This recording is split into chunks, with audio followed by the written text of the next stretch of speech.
जनता के पास पीने का पानी नहीं है, वहां का राजा जो है विलासता का डाइनिंग टेबल उसने 18 लाख रुपए के खरीदे थे। 7 आईने, ये आईने जो उन्हें कम पसंद करते हैं, लाजमी है उन्हें ठगी किए हैं। ये 7 आईने 28 लाख।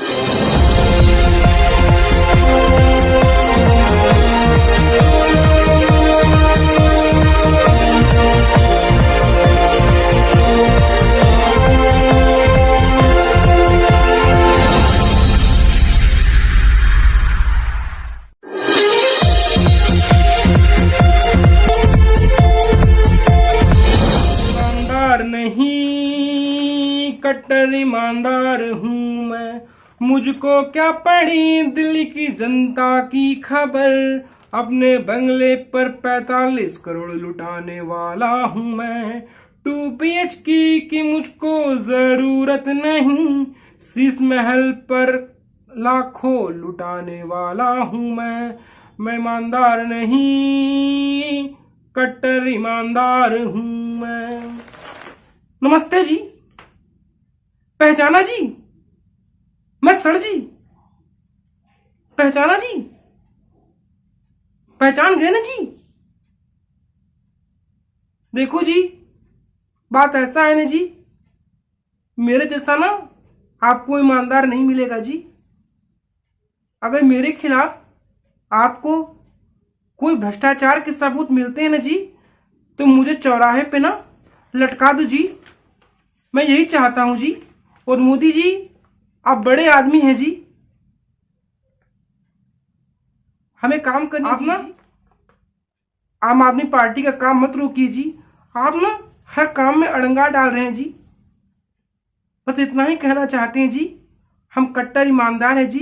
नमस्कार दोस्तों, मैं अवधेश कुमार एक बार फिर आप सभी दर्शकों का जनमानस समाचार के आज के हमारे डिजिटल प्रसारण में आपका स्वागत है। आज हम चर्चा करने वाले हैं, एक बार फिर हम बातें करेंगे कट्टर ईमानदार केजरीवाल।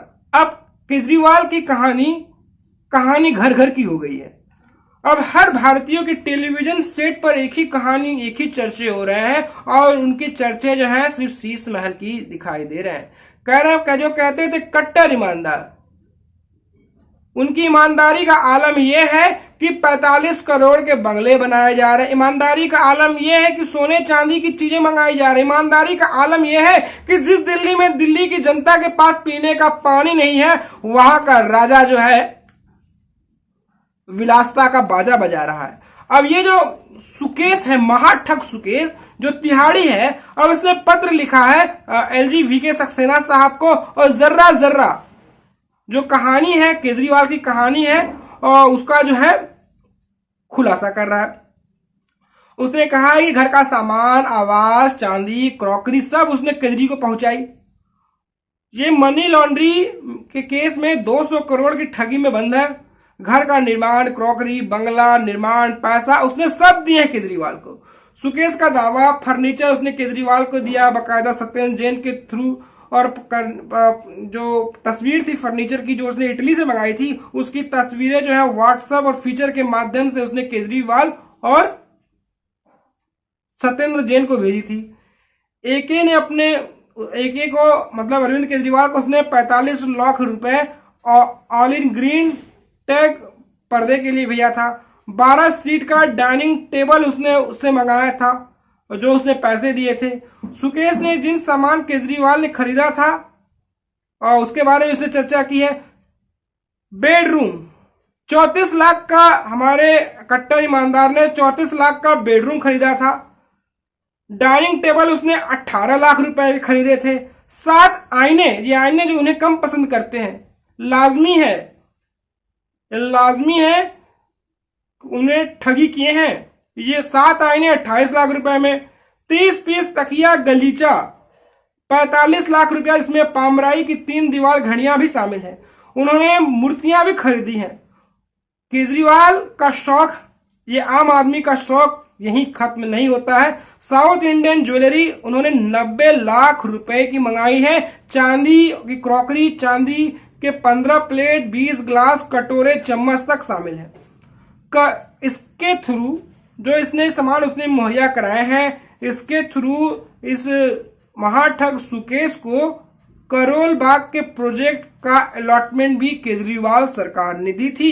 ये सारे सामान उसने केजरीवाल के दफ्तर में पहुंचाए थे। तो उस समय इनके दफ्तर में स्टाफ मौजूद था, उसका नाम था ऋषभ शेट्टी, और ऋषभ शेट्टी ने ही सारे सामान उसके आवास में पहुंचाए थे। और उसका दावा है कि ये सारे जो बातें वो कर रहे हैं, सारे सबूत हैं, इसके कागजात उसके पास मौजूद है।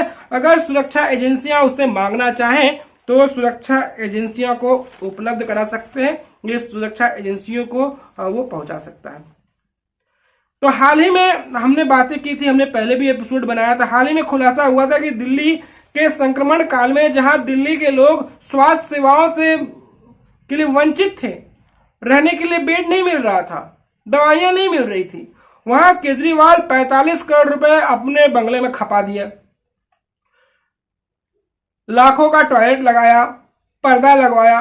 टाइम्स नाउ का जो खुलासा था उसके बारे में बताया कि केजरीवाल ने अपने सीएम आवास में 8-8 लाख के पर्दे, उनमें 1 करोड़ खर्च, 23 पर्दों का ऑर्डर, कुछ लगने बाकी, कुछ लग गए। 8 पर्दे लगे जिनकी कीमत 45 लाख रुपए, दूसरे चरण में जो 15 पर्दे लगे उनकी कीमत 51 लाख रुपए।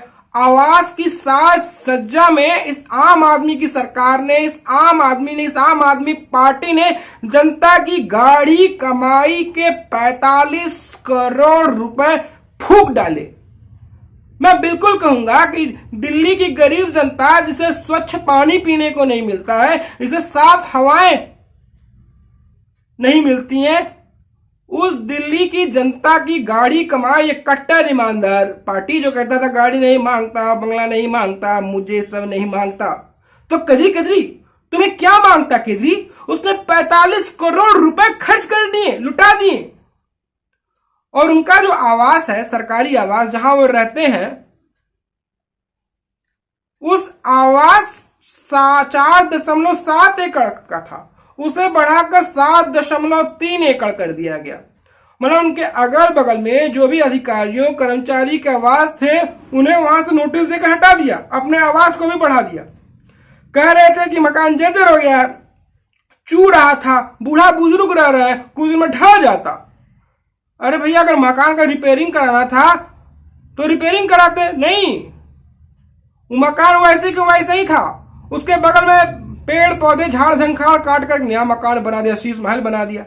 अब केजरीवाल की जो कहानी है ना, धीरे धीरे रिस के जनता के सामने आ रही है। ये कहानियां रिस रही हैं, जनता के पास आ रही है, कहानी रिस रही है, और केजरीवाल के मन में ये चक्की है, दुखों से पीस रही है। अब यही कहानी का चित्र बार बार सबको सामने आ रहा है। और ये जो महाठग सुकेश ने जो खुलासा किया है, अब केजरीवाल के चरित्र में मट्ठा डाल रहा है, अब केजरीवाल के लिए मुसीबतें खड़ा कर रहा है। और सबसे बड़ी बात इसमें यह है, जिसने एलजी को पत्र लिखे हैं, इतने जो आंकड़े उसने दिए हैं कि इतने सामान, इतने पैसे उसने महाठग सुकेश ने दिए, और सुकेश को करोल बाग का प्रोजेक्ट भी मिला इसके थ्रू। सारे कागज उसके पास से जरूरत पड़ी तो वो सुरक्षा एजेंसियों कागज भी देंगे। और वहीं हमारे केजरीवाल हैं, शुक्रवार को चंडीगढ़ में एक कार्यक्रम था, तो उस कार्यक्रम में गए थे, लुधियाना में एक कार्यक्रम था, तो उस कार्यक्रम में गए थे, वहां 80 मोहल्ला क्लिनिक का उन्होंने उद्घाटन किया था। उन्होंने कहा था हम कट्टर ईमानदार हैं, हमारी ईमानदारी पर शक नहीं किया सकता है, अगर हमारे खिलाफ कुछ मिलता है तो हमें चौराहे पर फांसी दे दे, और नरेंद्र मोदी जी हमें काम करना नहीं देना चाहते, हम तो कट्टर ईमानदार है जी। ये कट्टर ईमानदारी की कहानी गढ़ रहे हैं। इनके बारे में क्या बात करें, बताने को बहुत कुछ है, कहने को बहुत कुछ है। इनके बारे में कहना चाहें तो शब्द कम पड़ जाएंगे इनकी ईमानदारी की कहानी की। ये कट्टर ईमानदारी की ऐसी कहानी है इनका, और इनके बारे में कोई कुछ बोले तो भाई चौथे स्तंभ पर ही हमला कर देते हैं। इनके बारे में कोई कुछ बोले, इनकी करतूतों कोई बताए तो पत्रकार का अपहरण करा लेते हैं और कहते हैं ना ना ना ना, इस पत्रकार ने SC/ST एक्ट के बारे में बात की है। और सबसे बड़ी दुखद बात यह है कि वो पत्रकार भावना जी, जो टाइम्स नाउ की पत्रकार थी, खैर उन्हें बेल मिल गया, उनके बारे में हम बात करें, वो पंजाब की रहने वाली भी नहीं थी और वहां का मैटर के बारे में कुछ पता भी नहीं था, और पुलिस द्वारा उन्हें गाड़ी में बैठा कर ले जाया जाता है। तो यही कहानी है, मतलब कि ये अपनी आलोचना भी बर्दाश्त नहीं कर सकते हैं और दूसरों को ये नैतिकता की प्रवचन बांटते फिरते हैं। तो दोस्तों आपको हमारी कहानी कैसी लगी, आपको हमारा एपिसोड कैसा लगा, आप हमें जरूर बताएं। दोस्तों आपसे गुजारिश है कि आप हमारी कहानी को लाइक करें, शेयर करें, सब्सक्राइब करें। अगर आपके पास हमारे लिए कोई सुझाव हो तो बेशक आप हमें सुझाव भी दे सकते हैं। फिर हाजिर होंगे एक नई कहानी के साथ और राष्ट्रवाद की एक नई कहानी के साथ। तब तक के लिए जय श्री राम, वंदे मातरम।